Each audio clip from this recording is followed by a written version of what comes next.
Welcome to the Desert Vibe. It is yet another edition. Things have been going swimmingly well. We're watching the numbers escalate every week, which is great. So thank everybody for that. Putting this podcast together is a ton of fun.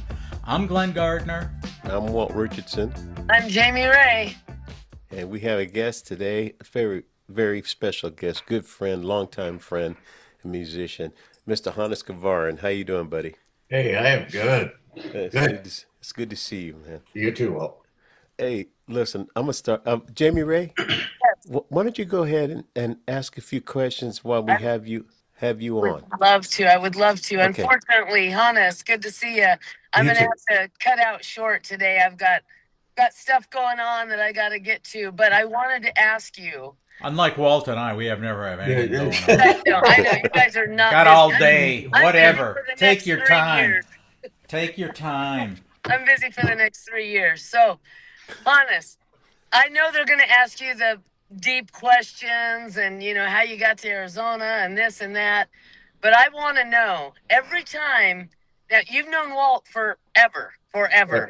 I wouldn't admit it if I were you, but Yeah, so every time Walt's name comes up, it's legend status follows it. There's always someone saying what a legend he is, and I want to know from the source, because I know why is that? Why? because he's able to project something that people connect to. That there's a thing that comes out of Walt that people want to be a part of. And that's continued for all the time. It was true when he was standing out on Mill Avenue on a soapbox, and it's been true ever since. That is it. That's true. That's 100% true. I wanted to hear it from the source. And my follow-up question to that is, and I want the truth, Hannes. Oh, yes. Playing with Walt all these years, please give me a story that I can just, I don't know. I don't want a good story because Walt, I know there's some diva in Walt. I know there is. I want a story that nobody's heard. You want dirt. Let's I just. didn't You want- want dirt. I didn't want to say it like that. I know you want dirt. That's what I want. All right, That's what I dish, want. Hannes, dish. Well, you see, the problem is Walt's still offering me gigs, and if I come out with anything too honest, that'll be like the last time we play together. So we've all had our moments. Nothing honestly comes to mind. I wish I had a good diva story. I should have prepared, but. Well, let me ask you this, because this is what I really want to know. Because he is so professional, he is so good at what he does. He knows how to command a stage. This is turning into more about Walt, but I Good. want to know, when you're on stage with him, what is that like? The way he handles it, and how is it that he's able to command that stage and get everybody to do what he does? And do you enjoy playing with Walt? Do you even enjoy it? No, no. The good thing is, to answer a bunch of those questions, I think, is Walt shows up and Walt is Walt, and then it is whoever there is the sauce for the moment, Yeah. Walt's the meal, and we all tweak the recipe when he shows up, but knowing that he's going to be there. Holding it all together is an enormous amount of freedom. Yeah. I remember when we started playing way back in the day, just going, I don't have to play. Now, I went ahead and played all the time anyway, but to realize that even if I stop, the show will go on. That's an enormous amount of freedom. There was also a freedom of being on stage and knowing that most people's attention was on Walt. That's good. That means if I flubbed up something, for instance, most people wouldn't notice because they were busy watching him. So the freedom that comes from somebody that can hold it down is enormous. And hopefully I've taken advantage of it. One of the things that in Jamie Ray's questioning will come out in this interview is there's an incredible friendship and respect and kind of like family bond between Hannes and I, his family and our family. My father has embraced him and as part of the family, and all my brothers and sisters honor him and everything that he stands for. And for me, Hannes has been a great moral compass in terms of doing the right thing. Just in conversations we would have before and after and during gigs, I could always trust that the information he was giving was very centered and very heartfelt and very very well thought out, and coming from a space of just being trying to be a good human, which I think comes from his parents as well, knowing his parents, his mother and father. I remember his mother saying to me one time, Hannes is a good man. And I go, yes, he is. You've done a great job. She didn't say good boy. Usually, even if you're 75 years old and your mom's still around, he's a good boy. Oh, And yeah. then he gets with Walt and gets corrupted. Yeah, well, Yeah. there was mutual corruption going on. Yeah, Okay? yeah. No. It was stage wise, it was audience wide, it was community wide. Yeah. Yeah, Hannes, you came to this in a really odd kind of way. I mean, a lot of us, maybe grew up in music, and music was our, was our profession. It was kind of what we did for a job. But you are an economist, right? I gave up the title of economist in favor of economics teacher, but close. Yeah. No, there's a distinction to those of us that do it. So. Because those two worlds do not seem to be very congruous. I mean, it just seems like there's a juxtaposition. Oh, you do not know of, Hannes. He can make a connection between any two things with a mathematical expression. Go ahead, Hannes. Go ahead, Okay. tackle that. The common theme is the search for pattern. Music is pattern, and to do it, you want to look for what the pattern is. Economics is the search for recurring patterns in the way people behave. So I see it as pattern. And you taught at the college level, right? You taught. I did community college. Yeah. I taught at ASU when I was a student there, way back when, and then I taught at Glendale Community College for eons. So was music always part of your life, or is it something that happened, as a way to kind of, juxtapose what you were doing professionally, or these were always two things that were on your plate? They've always been two. I was in like grade school choirs, choruses, stage productions. I started singing with my brother when I was 13. I got in my first band about that time. So I've been doing music the whole time. When I started working at Glendale, I sort of had to put music on the back burner, but one of the grand things about being a college teacher is June, July, and August. And during that time, I did a lot of music. But music was always a parallel track.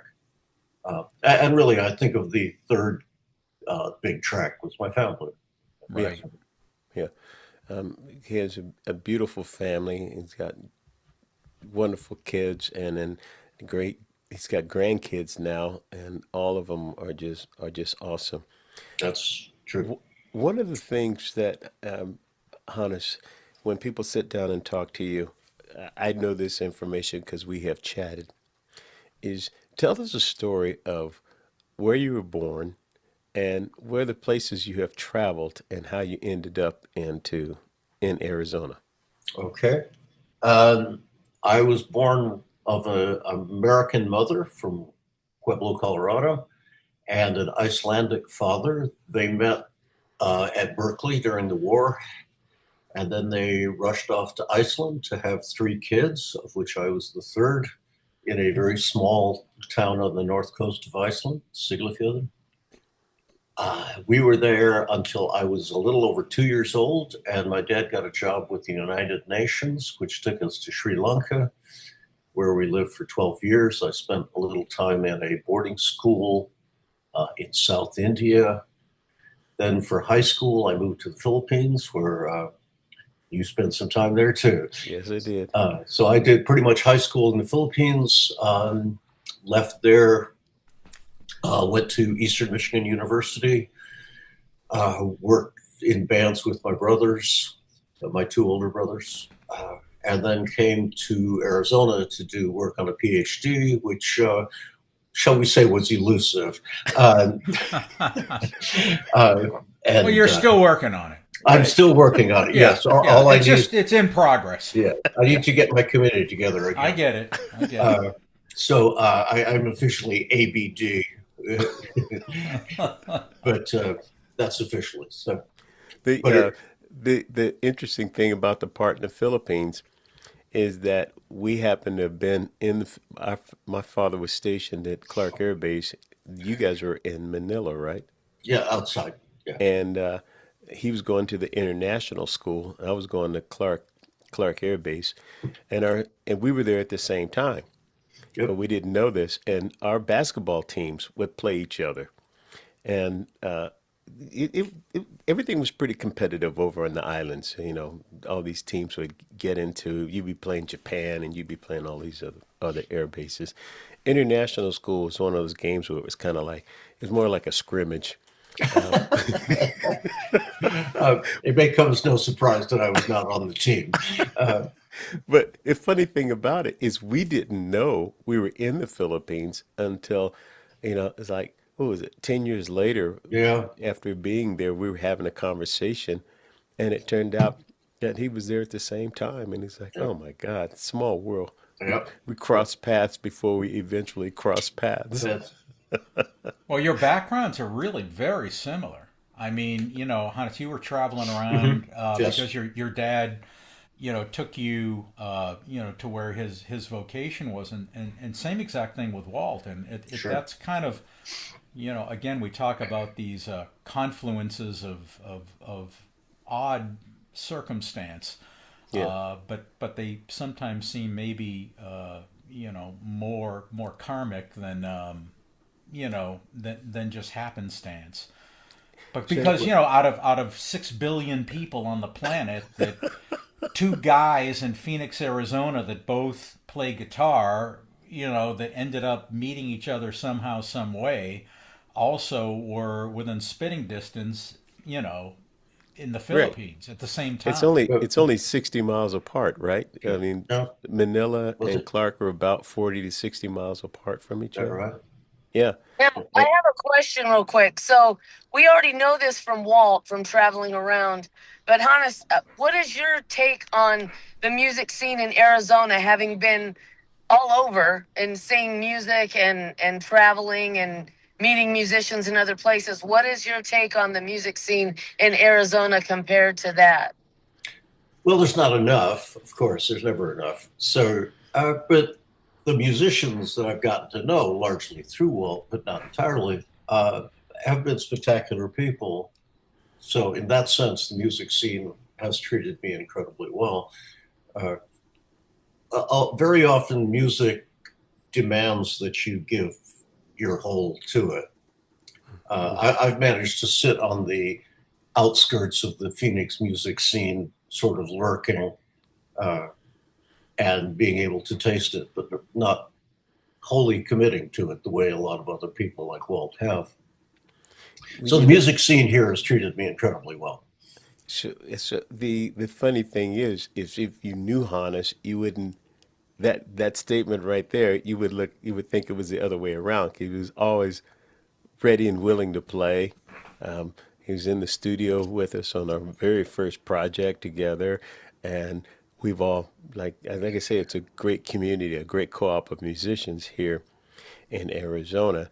And then he's been in other projects and started a few of his own with some teachers and things later on. But I remember what was the other songwriter you were working with simultaneously at the time? had driftwood going on, or Jerry Foxworth. yes. Here. So Yeah. I went to one of their gigs one night, and I was listening to their music, and I was so used to hearing Hannes play according to how he played along with the music I wrote. But then when I was hearing what they were doing, and it just, to me, it sounded a lot more complex. He has his soloing was in in different spaces, and then I got a chance to say, "Wow, this guy is really, really a good musician."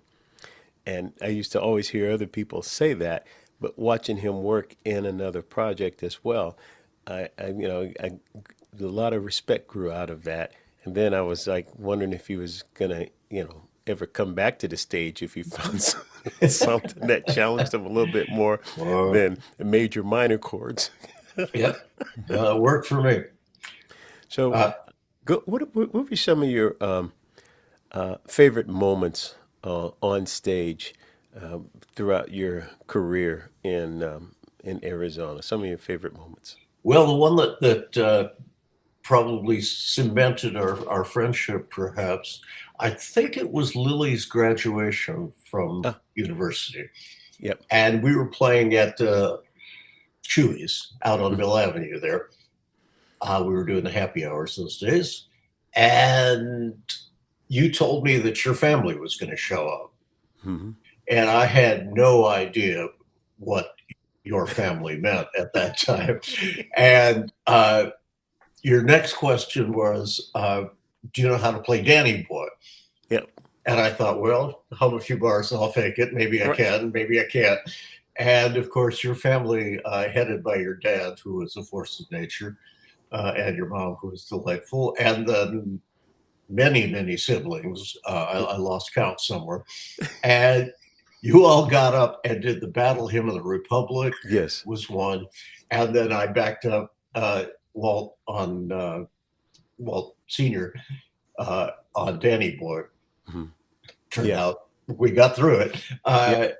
And I just went, wow, this is a family I want to hang with. It was, I was not really expecting this when you said, oh, my family's going to show up. I mean, my family would show up and they'd sit and have a drink. They did not do the Battle Hymn of the Republic in 6-part harmony.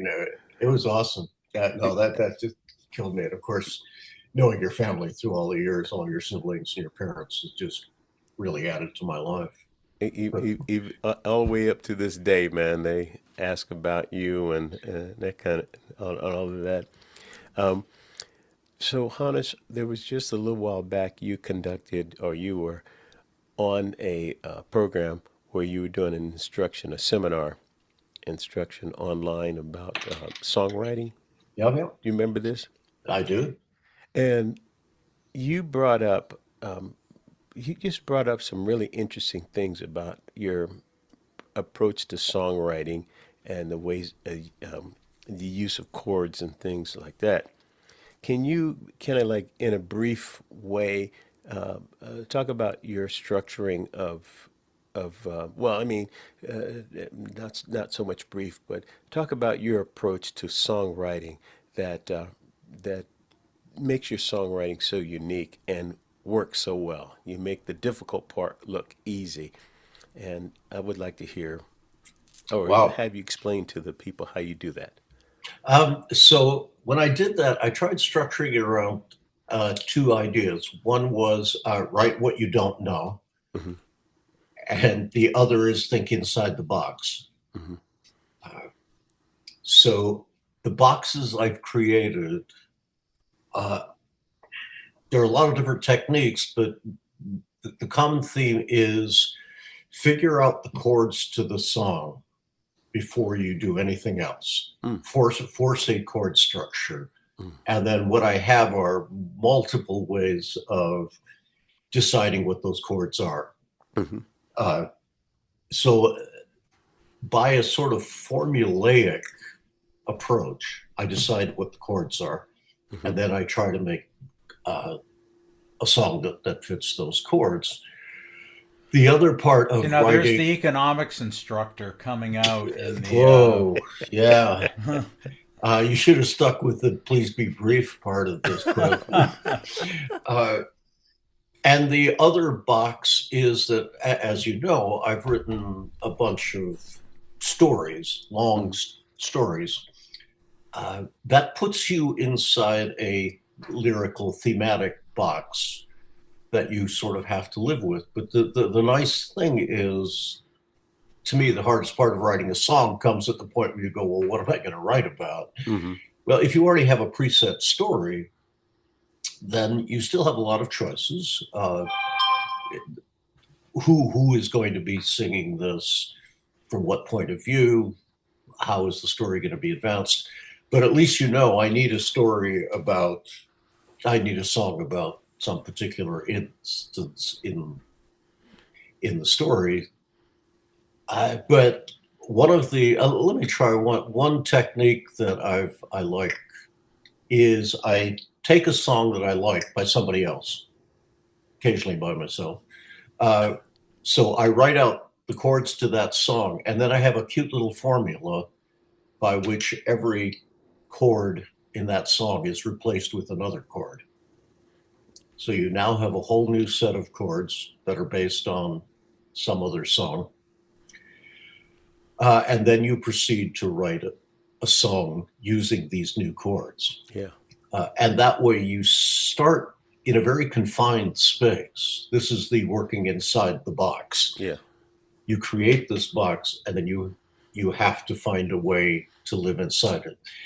And it's what has also been strange. For instance, I took the song Mr. Bojangles, Mm-hmm. and I ran my magic formula on it and came up with another song. Now the thing is, what are we going to write about? And I've been able to take a lyrical cue from the original title. So this was Mr. Bojangles, and I went, Mr. What Mr. can I write about? And I went, Mr. Hey, Mr. And now what we have is a song about a guy sitting in a bar. His woman has just walked out on him, and he's buying a drink for a guy saying, hey, Mr., hang around, have another drink, don't leave me here alone. And that became the whole song. Mm. So that what I stole from Bojangles, one was the sort of chordal structure, but not the chords. And the other was this word Mr., which then turned itself into what the song was about. I took this lyric cue. It's amazing how often I've been able to do that. So if I were to listen to that song, Hannes, would my brain say to me, "Geez, that sounds like Mr. Bojangles," or it's so morphed from that box you started in that I don't think you would recognize Bojangles. The way this evolved was I was obsessed for a moment with Hank Williams, who's a brilliant songwriter. In his simplicity is his brilliance. So I said, I'm going to write a song just like Hank Williams. So I took I Can't Help It If I'm Still in Love with You. And I tried to pattern my own lyrics. And at this point, I wasn't doing music, just lyrics. I tried to pattern it more or less down to the syllable. When does he repeat the hook line? What is the bridge chorus structure? So I took all of that, tried to mirror it as closely as I could. Then I went, well, what am I going to use for music? Now, the song, his song has exactly 3 chords, a 1, 4, and a 5. So I said, well, what I'm going to do is switch the 4 and the 5. Wherever I'll keep the 1 where it was. Where he uses a 4, I'll use a 5, and vice versa. And that was the beginning of this way of transmuting somebody else's song into another one. And I think if you listen to that, you would not guess where it came from. interesting. So brings up a real good question. You have put out a series of recordings that are your projects. One of them's called the Living Room Suites, Mhm. and then the other ones that you send every now and then. They're really remarkable. How does someone get a chance to hear that and then be able to listen to exactly what you were talking about with those particular tunes? How do they find that? Well, there's a hannesk.com website Okay. that has hundreds of recordings, probably Great. 400, which is, one could say, an embarrassment of riches, but it's just an embarrassment. I would disagree, but Okay. And that has a lot of the extended story things, as well as COVID, whatever its drawbacks, was very good for my songwriting. I hit a real outpouring of songs at that point. was good for my eating. Yeah. But it also meant that having these mechanical ways of generating chords and songs was very good if you have a lot of ideas going on and you want to get them down fast and just sort of produce something. I was not trying to make music for the ages. I was trying to satisfy whatever urge it is that we all have to write songs. Yeah. And being able to turn them out fast, being able to go, okay, here are the chords, go with it, figure it out. Well, Yeah. in reality, they're not inventing any new chords. I mean, No. they're But and I'll say the effect of my magic formula is it takes what is a descending phrase and turns it into an ascending phrase. If you think of Mr. Bojangles, it's based on a descending bass line. it's a This walk. now It's a walk turns down. that around. Yeah. And now it's a walk up. Yeah. And those are so very different. It actually then turns out Like a Rolling Stone, which I've also done, is an ascending phrase, which means it basically turns it into Mr. Bojangles and vice versa. I hope took you're one- paying attention, Walt. Yeah, because, right. I've heard some of your songs, Walter, and Yeah. They wander. They wander. you know. I don't wonder. So when you said something that helps you write the song fairly, not like rapid quick, but when you don't have other musicians around, what is it that you use? Because you play bass a little bit, right? How many instruments do you play? I mean, I can do bass. And basically, it's that and guitar. I do a fair number of different tunings. Yeah. Which changes things a little bit. Feels to me like playing a different instrument, but Right. sounds to anyone else like just another guy playing guitar. But the tunings are sort of the different instrument and bass. What you and I have talked about is that lovely program Band in the Box, Right. which allows you to sort of sketch out tunes.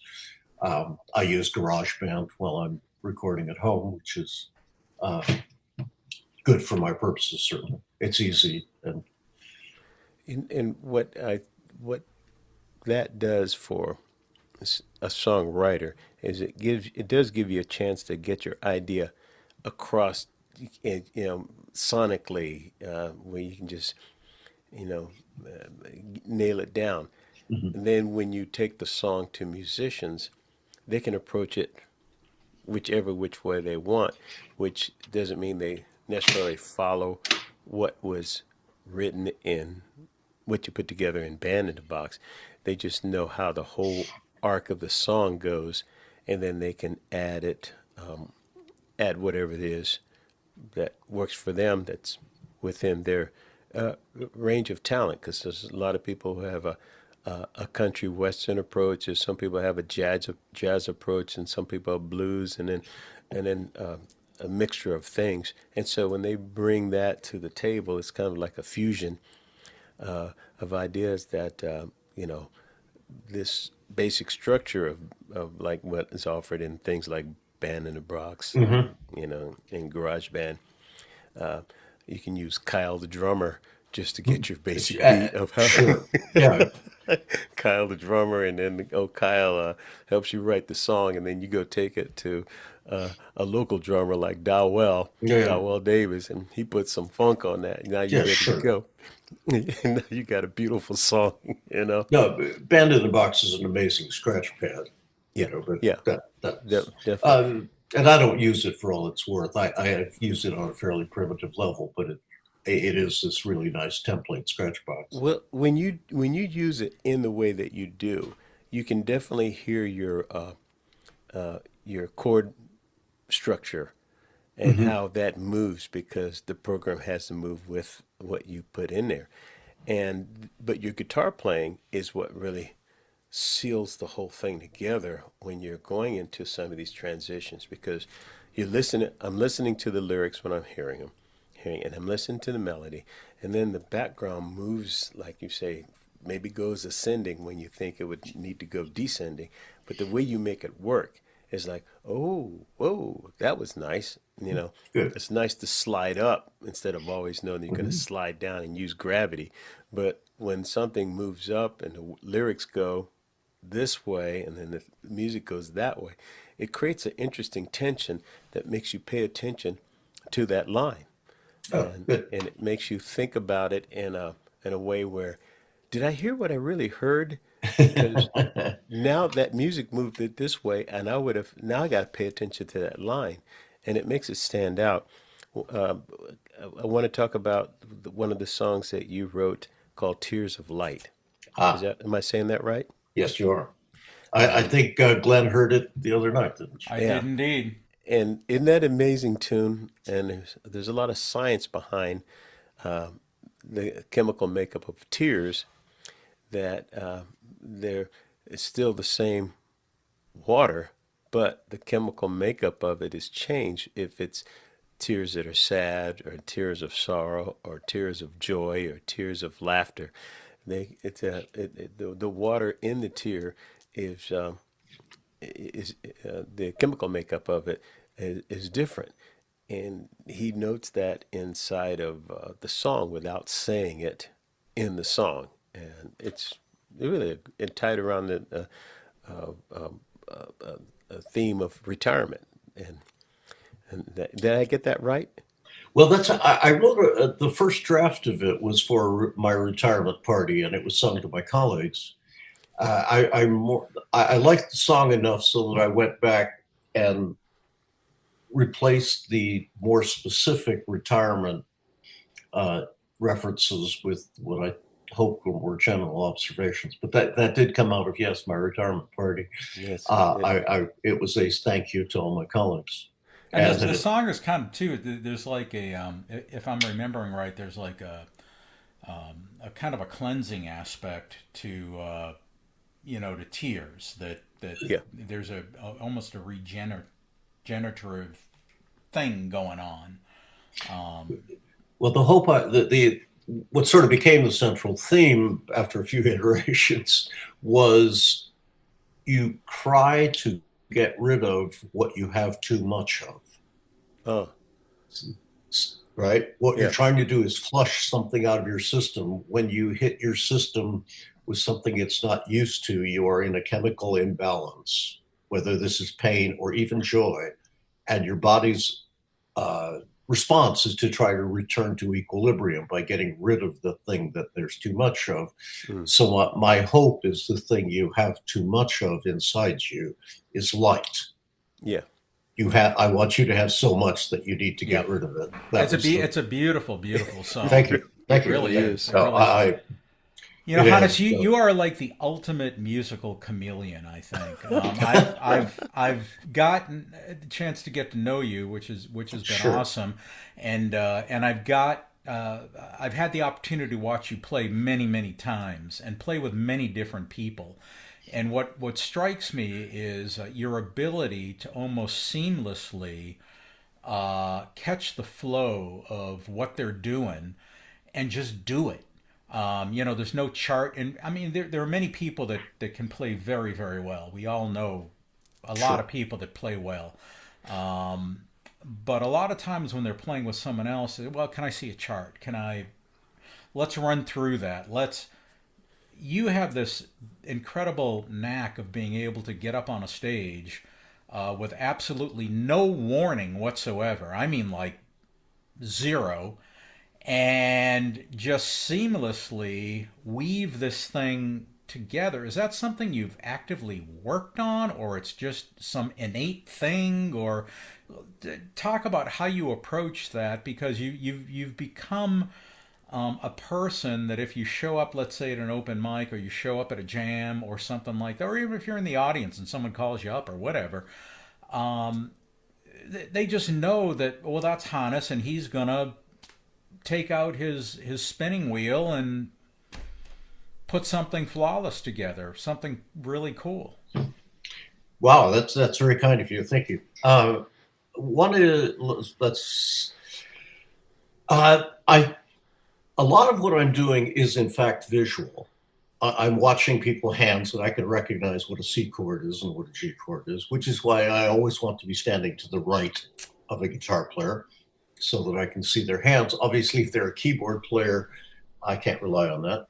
So if they're left-handed, you're screwed? Is that what you're saying? No, that I moved to the other side. I moved to the other side. And you see it when they're ambidextric. True, yeah. So one is paying attention and watching. The other, which is the goal, more or less achieved on any given moment, but the goal is to serve the song, is to try to think about what does the song need. And interestingly, we had a commemoration for my brother, and in that I'm glad you were there, in that I read a piece of my brother's advice, and he was a drummer. And he said he liked it. I think I know which piece of advice you're going to reference, because I did make a mental note, and it was about playing lead, I think, wasn't it? Yes. Yeah. It was that the solo to a song should be related to the song. And I somehow developed the knack, again, it works more or less well on any given night, of listening to the song, looking for the spaces. Where are the spaces? I think playing with Walt really advanced my ability to do this. For one thing, Walt, you tend to write songs that have spaces in them, and I think that's something about the way songs come to you, that there are these spaces in there, which is a delight when you're playing lead. That means there are these spaces to logically fill. And if I'm standing on your right, I know what chords you're playing at the same time. So it's listening to the song and saying, what does the song need, and not what do I need at this moment, and again, it's very nice of you to say that it works, and it works. It's a wonderful challenge to walk up with someone you don't know. And I played with Tim Turkelson the other night at your open mic. And Tim is kind of a cowboy, writer. And then you'll get up there with with someone that's doing straight ahead singer songwriter stuff, or a reggae guy like Walt, or or whatever. Mm-hmm. It's a real, but I want to talk a little bit about your rig, because the other thing is you've got a very distinctive sound. The one that you leave behind in that one, when you go home. That one, and you leave it on and plugged in, as a matter of fact, which is even more impressive. But that's a whole nother story. That's a whole another story for another program. Yeah. Things Hannes has left at a gig. Yeah. But you employ a looper. And that is a very, I've said to numerous people that using a looper is, when it goes well, it is unbelievably cool. When it goes wrong, it is an absolute train wreck, and there is no in between. There is no middle ground. No. It's either great or, oh my God, I want to just go kill myself now or something. So use a looper. You also have some very light effects um, and but you get a very distinctive, almost like a shimmering sound Okay. out of your out of your. How did you land there? And and was that something you're really going after, or it just kind of happened? It's sort of odd that you would think of me as having a sound because I almost don't think of it that way. What tends to happen to me is I plug in and I play my guitar a little bit. And I'm always plugged in the same. I got some reverb, I got some chorus, and that's it. And that stays on all the time. Uh, and I don't use any other effects. I use a volume pedal, uh, largely to toggle between rhythm and lead.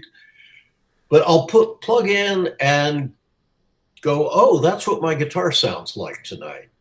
I'm not, I take whatever the guitar says it's going to be, and then I go, oh, so that's what I'm playing tonight. How do I use that sound? Ah, Uh, it's not that I know what I want to sound like. I don't. It is that whatever instrument is handed to me, even though it's the same guitar and the same rig, whatever is handed to me on a given night is like, well, I guess that's what I'm doing tonight. Um, this is and very then I try to use that. this is very interesting. This explains something because all these years, these 50, 60 some years, Yeah. I always try to get a consistent sound with my guitar every night. Hmm. And that okay, okay. Yeah. That now that explains everything. And you do. I Yeah. mean, when you mix Walt gets up there and he will say, "All right, I need like Yeah. I'm not the mid needs to be like Yeah. 20% more, or the Yeah. or the high end is just a little too shrill." So, but you, Hannes, you get up there and you kind of let the wind blow you that night where it's going to blow you. You don't, Yep. you know, but you are amazingly consistent in what you deliver. Well, thank you. Thank you. And what about that looper? How did you did it take you a long time to get comfortable with it? Because you do execute it well, and like any piece of gear, what I found is everything in moderation, including moderation. Um, but when some people get a piece of gear, they kind of go nutsy with it, Yeah. and it's everything gets looped or everything gets harmonized or Mm, and there's mm, everything you're doing all of a sudden sounds like a barbershop quartet. mm. But you're very tasteful, I think, with how you drop that stuff in. Was that a process for you, or did you just kind of say, all right, this is what I want this looper to really do for me? I think it's driven by the fact that it bothers me that I sort of have two modes as a guitar player. One is I can play rhythm, and the other is I can play lead. But for instance, the in between ground of those is how good are you at finger picking? And the answer is not very. Uh, so I'm either a flat out lead player playing lines and fills, or I'm banging out a rhythm. And the way I play rhythm, I should say, is heavily influenced by Walt. I mean, nobody plays a better rhythm guitar than Walt, and I've tried to take as much of that as I could. Yeah, So I've got these. Walt leaves a lot of space, but the thing about the way you play Walt that always impresses me is you fill a lot of space. Oh, for sure. As a guy who plays solo, I guess that's part of hopefully maybe what you pick up over the years is how to, with one person and a guitar, fill Yeah. space Fill space. Yeah. effectively. I mean, Yeah. and Sure. tastefully, and you got that down. Well, Yeah, yeah. thank you. Working with Hannes, there's always this dance going along with what I'm doing, like you mentioned, and then what he's doing and what he's hearing. And even if it's a new song or something like that, the first part of the tune is usually he's leaning in, listening to where it's going. Once he gets the gist of it, um, there's a lot of things that repeat rhythmically in the style that I write. So you have to worry about any really significant change. In fact, there's been songs where they've repeated so much that people like Hannes and other musicians have said, "Have you thought about a bridge in the song?" And then they come back with they would take it and come back with a bridge and go, "I like that. That really works." And then then I start incorporating bridges, that kind of thing. But yeah, he does that very well, like you were mentioning, in terms of the way he fills space with what he's doing. There's, whole notes, half notes, syncopated stuff, riffs that he finds, and he finds so many riffs that are so cool that I'll hear something, I go, "Ooh," and I'll say, "Do that again." He'll say, "What did I do?" Do what again? If it's recorded, I'll say that, and then we'll come back together, and sometime later on the next gig, he goes, "I remember that part. I remembered it. I was rehearsing, and I remember that part." And then we'd find it again and go, "That's the lick." But it's like once it gets recorded, then the lick stays there forever Oh, because it's married to the song. An ingredient that's baked in the cake, and it has to be there now. There's a lot of tunes that are like that. So I'm going to ask you. We're going to move the subject just a little bit. I want to talk about your family, your kids. Tell us how many of them you have and now grandkids, okay. and particularly Trevor with his experience with the Phoenix Boys Choir. Yeah. So I have two kids, Trevor uh, and Brian.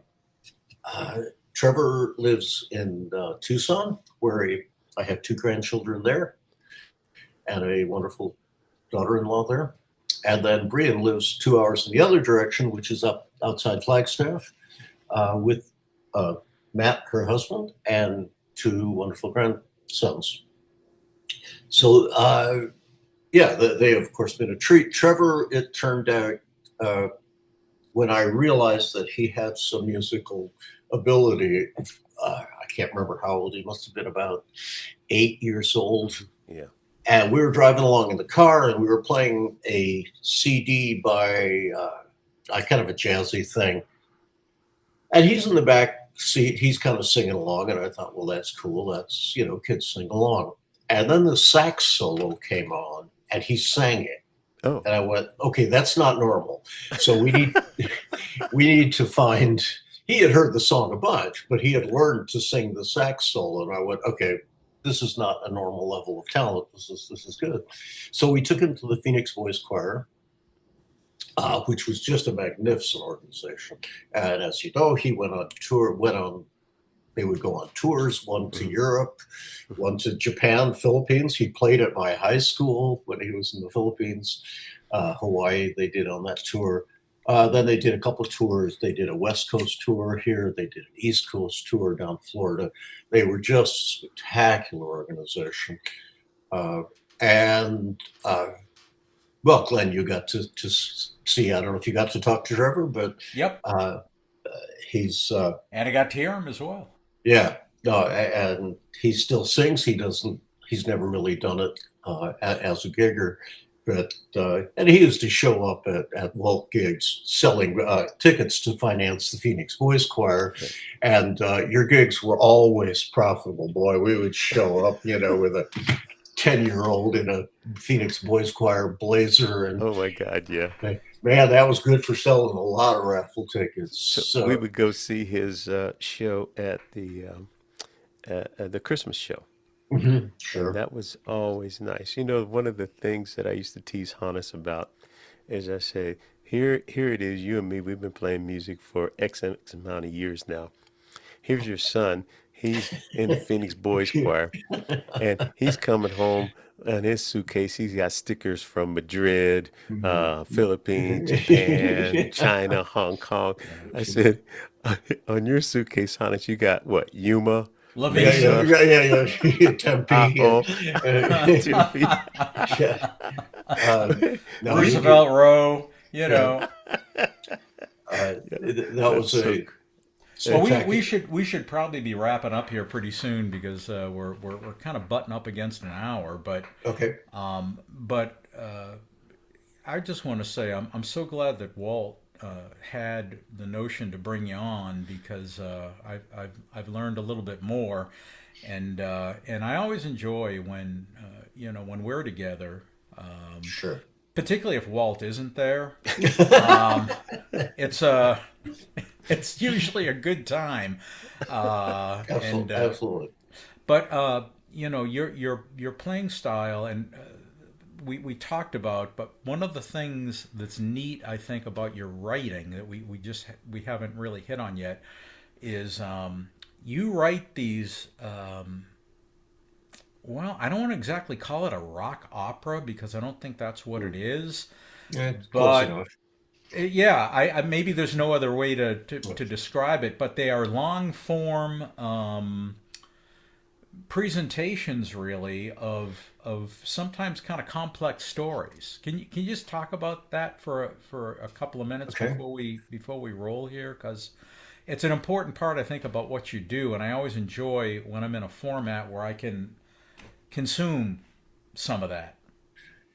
I think the first one I got through was called Sam, and it's a story of American history, but it's told as a metaphor or an allegory of a character named Sam, whose life sort of mirrors American history.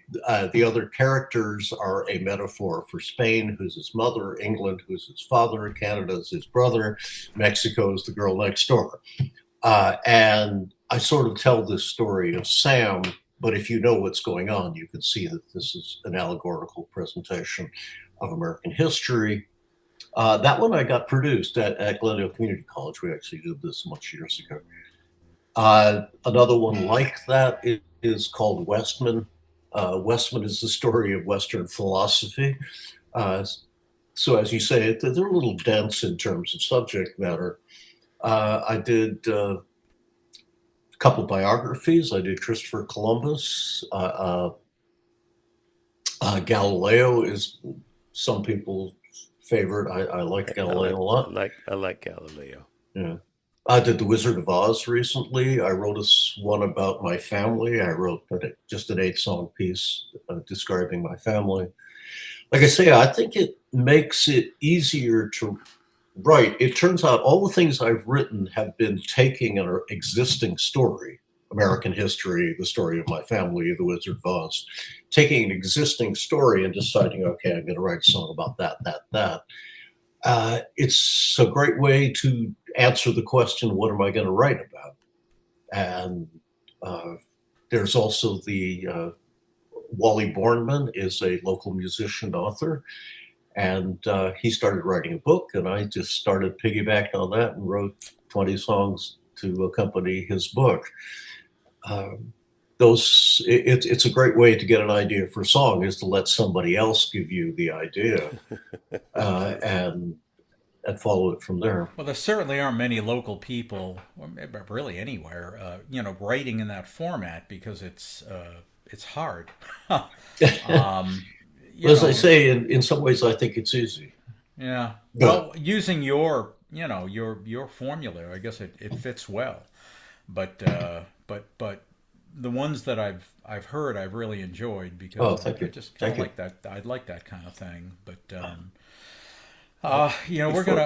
Before go ahead, before Walt. we go, I just want to make mention that some things we don't always bring up onto the this show because people have their personal journeys and everything. But I just wanted to give a shout out to the the mother of those beautiful children, Oh, Penny, who's yeah, been by your side for forever, and now she has passed, and it's been a couple of years now yep, since she's passed, and she's a big part of the music scene, a great supporter of my music all the way around. sure.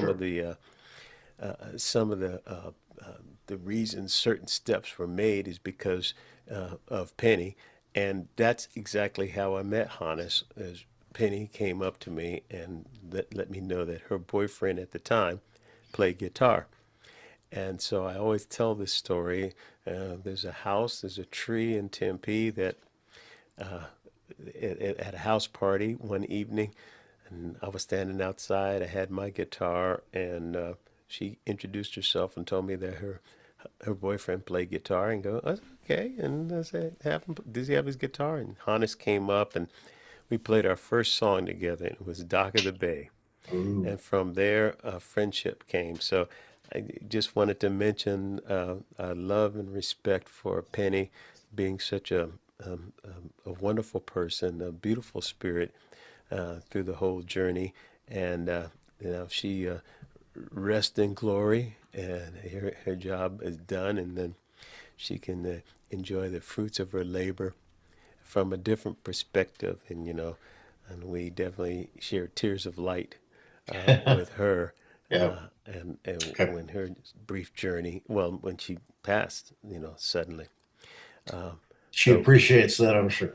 yeah, she does. She does. She's patting me on the back right now. Yeah, Because absolutely. if I Absolutely. didn't do this, I'd probably get Yeah. my collar would probably raise up because she's pulling it.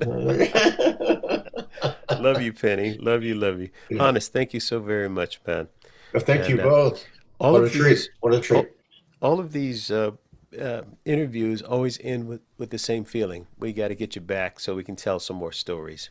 And Okay. we will do that, okay? There are plenty more. Thank you Great very much for stuff. Look being here. forward to next time. Hey, thank you, Glenn. Thank you, Thank you, Walt. Hannes. Thank Okay. you.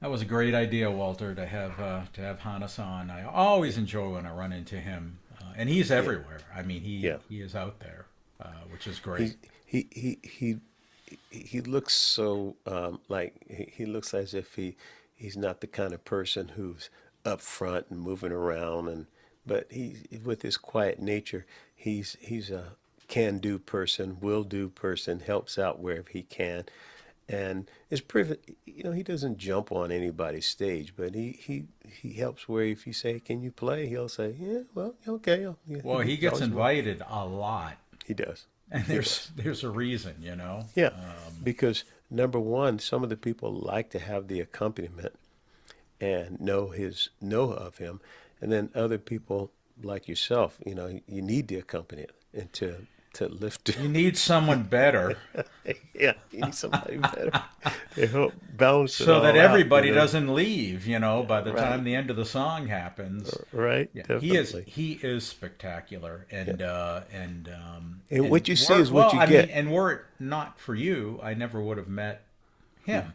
yeah, And yeah. this is the way we talk about this community here. Mhm. But there are always these connections and these almost like strings between people, Oh yeah, and your horizon gets widened all the time yep, by knowing all these these super folks.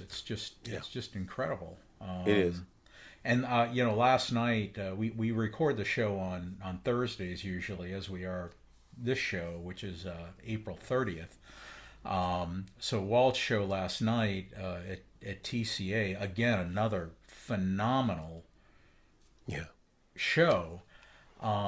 But we're getting into a time of the year here in the Valley anyway, and most of Arizona is kind of like this, where a lot of folks that spend the cold season down here from up north take off. hmm, And it's a bittersweet. It's a bittersweet time yeah, because we you get used to these folks, and then they disappear for 4, 5, 6 months, yeah, whatever. yeah, And we're kind of there now. So at your show last night, it was kind of the swan song for several people that are yeah. probably this morning actually, on their way. On their way. Yep, yep. Kathy Long, is she gone? I think she's on her way or Gone. left. There's Albert, Albert Parrish. Albert's, Who's a yeah, great guitar player. He's taken off. Mike Curtis, yep, great uke player. mm, I think that was his last week, and several. I mean, really several other folks that are kind of staples of the TCA show. So I just wanted to make note that we love having you around, and I don't love when you leave. But I guess that would be Michigan's gain or Iowa's gain or Alaska's gain. whatever. Oh, Janice was the other one. Janice, who's Yeah, she's goes going out back east somewhere. Lots of people, lots of folks. But she's going to come back. She is going to come back, She's going to go up there and bring some of her equipment back. which is good. And kind of set up a studio Yeah. down here for herself. And looking forward to that, But yeah, the show started out with Camille, our wonderful youth Kid, who's come a yeah. long way with her stage Yeah. presence, and she cracks me up. Their family is just a delight. Having them in the house, and Well, and Patina was there, and so this is where it always, to me, is like this mind warp kind of thing where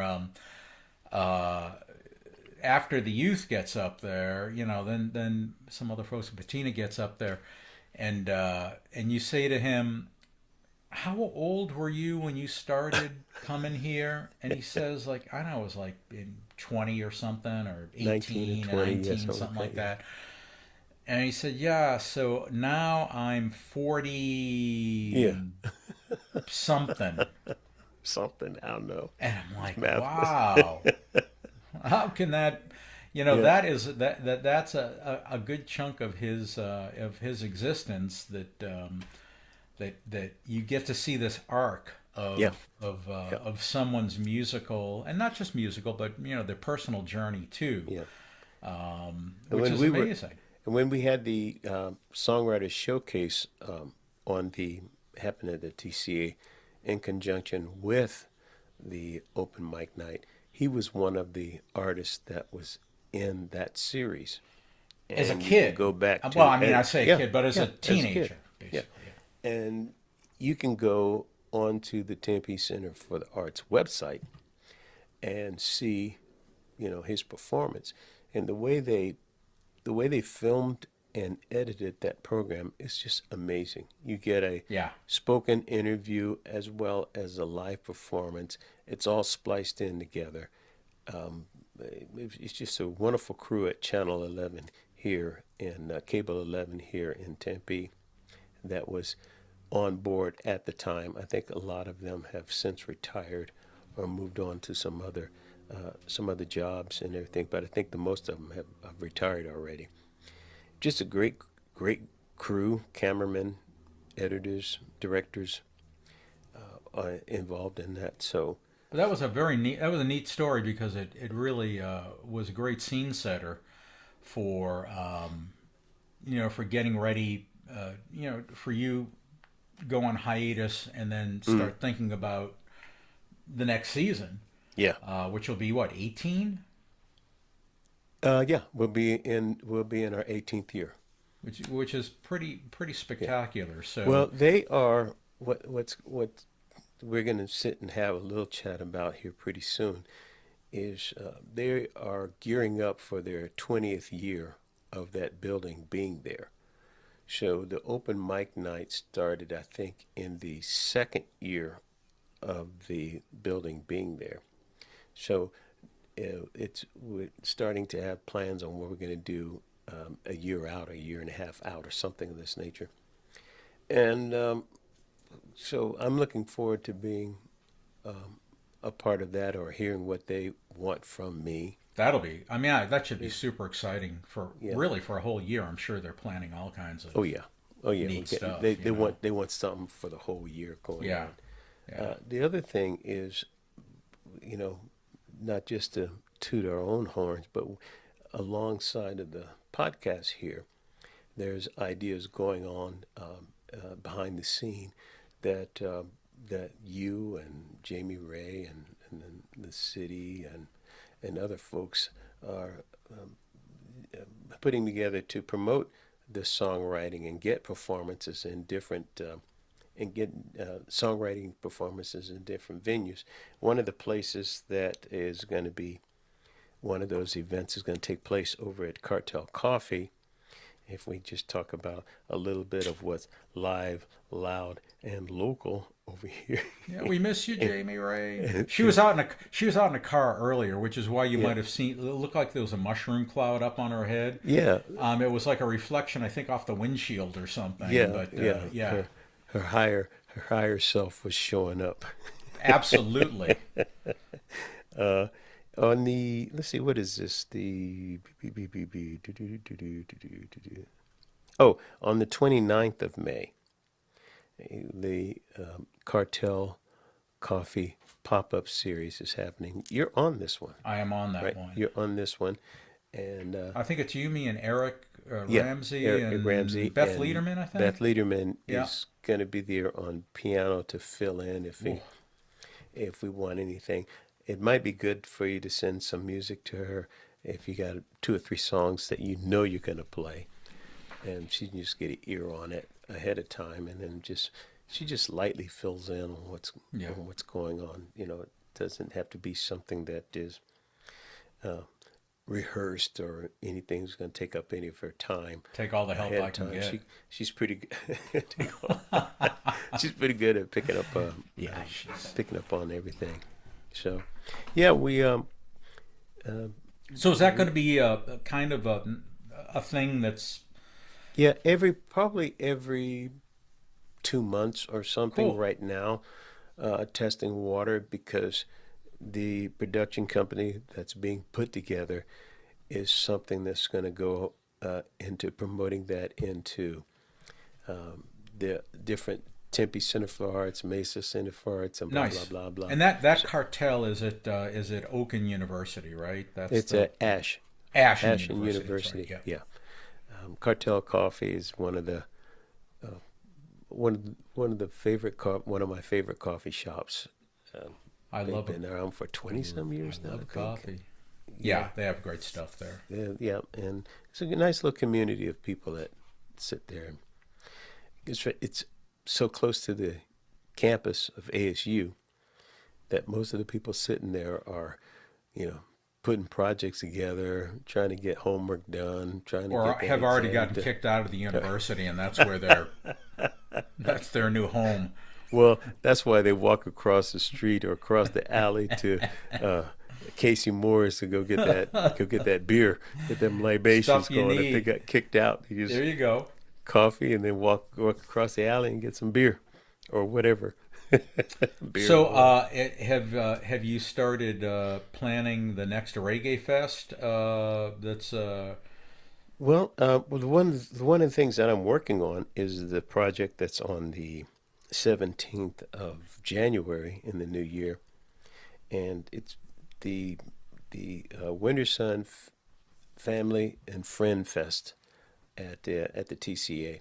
oh So it's nice. going to feature my band, but it's going to feature my brothers and sisters coming into town, because they come in. They'll be there over that weekend for the race, and then we have with Old Town Love opening the show, and so we're putting that all together as Cool. we speak right now. We've had that's- them on this show, haven't we? Yeah, we Yeah, had they're them on great. They're great. early on, and I hope they're all over the place now. Yeah. Yeah. It's nice to see them working. Well, they at one- deserve it. They're So awesome. you didn't you guys left, but at the end of the night, Emma and James closed the night. Oh, they weren't even there when I. No, they weren't there. Yeah. They knew they were going to be coming in late, Ah. and they came in with a percussionist Oh, with them nice. this time. And so Did they have Tracy with them or some? Was it? no, someone they else? had. God, I couldn't think of this. I couldn't think of this brother's name. It's someone that they met at the open mic night at the Dark Side, Oh, cool. and he sat in with them there, and they liked what he did and liked what he does, and so they've been rehearsing with him. Now Janice knew about it because I told her. Janice is another performer who was on earlier. She said, yeah, they're coming with a percussionist, and she said the guy's name. I can't remember it right now. They came and they did a really, really. Is he the guy that usually plays percussion down at Darkside? You know what I'm talking I think about? no, he's new in town. Oh, okay. Yeah, he's new in town, and I think he just kind of wandered in there that night or something. Cool. So that's how so many projects start here, Right. and especially in the valley, man. somebody happens to wander in and has a stringed instrument or a percussion, and they just want to Want to sit sit in and in? play. Sure. Yeah, and then there you go. You got a band, or you're starting to audition different people to be in your band. So yeah, they closed the night out. It was a great job. They did a good job. And I don't know if you know this, but Elijah, music by Elijah, he came in and played guitar. Did you know he played guitar? I've seen him do that a couple of times, and I actually saw him earlier in the evening, and I hadn't seen him in a while, so it was kind of nice to say, "Hey, how you doing?" He said, but I think he was just coming back. He was gonna, Right. he was gonna come back. So he played late. Yeah, he played right before them. The show, the whole show had a really nice piece. So the night has basically three parts to it. And the last part is I call the night owl section. It's the people that don't have to get up tomorrow or don't care about getting up tomorrow and stay late. That they get to see the whole show. Basically, some stay the whole night, and so the night owl crew was into it, and Everybody was commenting too that whatever was going on last night, the guitars in particular sounded amazing. oh, cool. Everybody brought Whatever the good hell was going on, but it was like, geez, it was when I got off, someone said to me, "Were you playing a 12-string?" And I'm like, "No." Said, "What kind of effects you got in there?" I said, "None." guitar. I said, "Walt is just on it." Everybody brought really nice instruments. Well, this is true as well. Yeah. Yeah, some people were bringing some new guitars in there. But it was a great. It's always a great night, and we should mention as we're talking live, loud, and local that you, as we're recording this right at the end of April here, you got about another 3 or 4 sessions left. Yeah, So if you need your TCA fix, now would Right. be the time. yeah, because we've got, let's see, we have exactly 4 of them left Yep. before we take a break for the summer. And then you come back in September. We come back in September. Yeah. First Wednesday in September. So speaking of the upcoming summer, are you going to get out of the valley? Are you doing anything? I don't know. We're kind of thinking about it. If I do, it's not going to be for long because I'm one of these weird people that I like the summer around here. It gets quieter. Yeah. It's easier to get around. I like the heat. The older I get, the more it feels good on my decrepit bones. All that titanium I have in me heats up. Yeah, heats up. I know what that's like. And everything feels good. So other people like, it's 120. Oh my God. I'm like, oh yeah, it's 120. I'm gonna go out there and grill myself. Grill. So good. Yeah. But we know might. what We might, maybe we'll get up to Flag for a little bit or something, or we've got a lot of friends up in the Pacific Northwest, and we're thinking about doing a few weeks. But by and large, I actually like being around here in the summer. Yeah. I just do. I like the nights here in the summer. It's just Temperature drops down to 95. right, you right. know. And it just feels like you're in some kind of Arabian movie or something like that. The magic of the sunset, that twilight, and takes you into the night. The whole place transforms. It looks like a whole different landscape. A whole different It's funny you location. mention that because I was just talking to someone, even on my drive home, after a gig or something like that, or if I'm a TCA or whatever.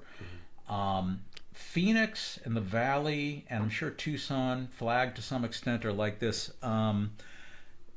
These cities transform, and there's a whole nother thing that happens. You see these pop-up street restaurants Yeah. that all of a sudden the lights come on, activate, and there's a group of people at all these things, and it's a different Different vibe. it's like an underground city that boom. Yeah. When the sun goes down, and it's a cool thing. But you kind of have to live here, otherwise you would never see it. I notice it when I'm riding my bike at night. I'm riding down the same street I would at high noon, but when it's dark, it just looks different. Totally The shadows. cool. It's a cool thing. Yeah. And people say from out east or whatever, sometimes, well, they say your summer is like our winter, and I'm saying no. The summer here is not like the winter, because I cannot go out at 9 o'clock at night in the winter, and ride my bike or see a pop-up restaurant. There ain't nothing happening in January in Iowa at 9 o'clock at night. Believe that. It's 30 below zero. There's not. So it is not the same. No, it's not the same. What you're saying, Walt, you got your night, and you got early morning is also a very nice time in the summer. So there's stuff going on. It's just you got to kind of know where to look for it and when to look for it. Well, I will say this. The reason I think those of us that get called here or end up liking it here, I think it has to do with the light of the sun affecting the mitochondria and especially coming through our eyes. And so each part of the day has its own personality. And when it's in the warmer part of the day, there's certain things that you can do, but then there's also times where you just crawl into the shadow or get that whole siesta thing. There is something to that. And you just lay low.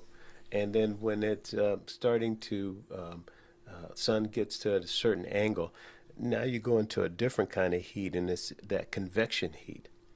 And that's like being in a dry sauna. All of the heat that's been stored up in the concrete and the streets and everything starts getting released. And so the rest of the night you have that kind of heat. Once you adjust to it, it almost feels like it feels good. You're not saying, "Oh, I'm loving the heat." You're just kind of like, you just kind of you go with it. I mean, you just go with it. So what we're doing? We're doing a disservice. There's so many people coming to the valley still that we're working for the Arizona tourism now, because people start coming. So this summer I plan on a couple of things. My sister's boyfriend JD has a songwriters series going on at the Fusion Cafe in Albuquerque. So in June we're going to go out there. My brother's flying in from San Diego, and we're going to join in on one of those sessions. Nice. So I'll do that. In July, I'm going to go up to Spokane to celebrate my youngest brother's 60th birthday. So it's going to be a bit just of a kid. Yeah, just a kid. Just a kid. And still wet behind the ears. So I'll be going up there for a little while. So I'll be in Spokane. And then there's the possibility in September, I don't know if it's going to happen for sure, going into Florida, do an event over that way. So, I'm doing a little traveling stuff. But I do like to get up to a village of Oak Creek. Gary and Josephine have a place there, and usually I go up and stay with them for a couple of days and hike up into the Red Rocks and go on a couple 3-mile hikes and stuff like that. It's really nice to do that. Now that I have new hips, I can. You got the equipment now. I got the equipment. I understand. Believe me, I understand. That's nice. So, well, there's certainly, we do not, for those of you who are watching from far away, we do not shut down, in the summer. It does get hot, but it's got its own rhythm and it's got its own pace. Yep. And it's actually kind of something to behold. So, live, loud and local over here, we just kind of float through the summer. Things change and the people change and the crowds are a little bit different. But the Arizona Live Music Cooperative, we do Monday nights at Enchiladas, and we're outside as long as we can be. And they have swamp coolers the size of which you would not believe. I think they can blow wind up to a what, Cat 5 degree, It's unbelievable. I mean, you Cat see 5 these things. hurricane. I swear, it's probably there's two or three of these swamp coolers are about half the size of the room I'm sitting in right now. They're huge. So people who are listening to this way out in the area that don't know what a swamp cooler is, Look it it's up. just, yeah, look it up. Look it up. It's called evaporative cooling, and Yeah. it works. Yeah. You know, you blow water onto something, you blow air over it, and that Yeah. surface gets cool. And Yeah. it's simple, but it works. At night, it can get cold. It can get really cold, actually. Yeah. So you know, pretty much most of the things that happen during the winter on the west side are still happening, and in central still happening. They just get a little bit smaller, and you know, when it gets to be, let's say, like July and August, most of them go indoors. But you know, that's week by week, because there are nights when it's totally pleasant. Even if it's 100 degrees during the day, it's you know, it's fine at night. So so that's it. We're looking forward to having Jamie Ray back. And we miss her. And a big thanks to Emma and James, who do a lot of the back end stuff for us. And big thank you to everybody that's helped make this what it is, which is just a really fun thing to do. And It is. we're getting lots of positive comment, and we're watching the numbers grow, which is cool. I appreciate the fact that you said yes to this, because both of us, like, we've both had radio shows and we know what it takes. And it was like, but I said, you know what do you think? He said, yeah, let's do it. The hell. And It's and been a lot of fun. It has been a lot of fun. I think next week, I'm not sure if it's on what's on the schedule. I think Tim Sato is on next week. I think you're right. And we have Quite a you few know, thanks to people your coming. connections, we have we have like 3 or 4 months booked out. Yeah. We're going to have Corey Woods, who's the mayor of Tempe, on. Yep. We're going to have Sandra Bassett, who is a vocalist in the area, but she's also been the director for the Phoenix Center of the Arts and other art projects, cultural art projects here in the state, but I think as well out of state, because that's her main advocacy. That's what she does.